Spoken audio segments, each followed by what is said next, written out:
পানিতে খাম সহ ঘর গড্ডি গেছে গা।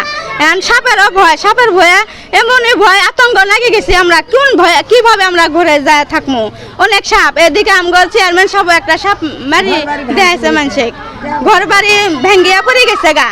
থার মতো আশ্রয় নেই, আমরা স্কুলে আসি বাসা বান্ধিছি, স্কুলে থাকতাছি, আমার পেটেও কিছু নাই, না খাই আছি, কি করবো কোথায় যাবো। তাই আমরা এটা আপনাদের কাছে বলতাছি, আপনারা আমগর কিছু সাহায্য করেন, আমরা আমগর বাঁচতে দেন, আমরা যখন বাঁচতে পারি।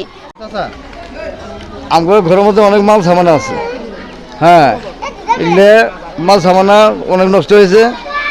এখন সাপের জন্য আমরা যাওয়া পাই না, বড় বড় সাপ হাবি যাবি অনেক বিভিন্ন ধরনের সাপ কমার জন্য কেউ যাওয়া পাই না।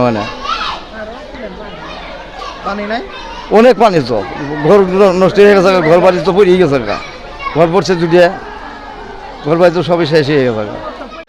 আমরা বন্যা আসার পরে আমরা বাড়ি ছেড়ে স্কুলে আইছি, জিনিসপাতি থুয়ে এসে এই কলা ছিল একটাও পাইনি, সব চুরে নিয়ে গেছে। যে বাড়ি ঘরের ভিতরে যে আমরা জামো যে সাপ পোকা মাকড় ভয়ে আমরা বাড়ি ঘরে যেতে পারতাছি না স্কুল থেকে। এই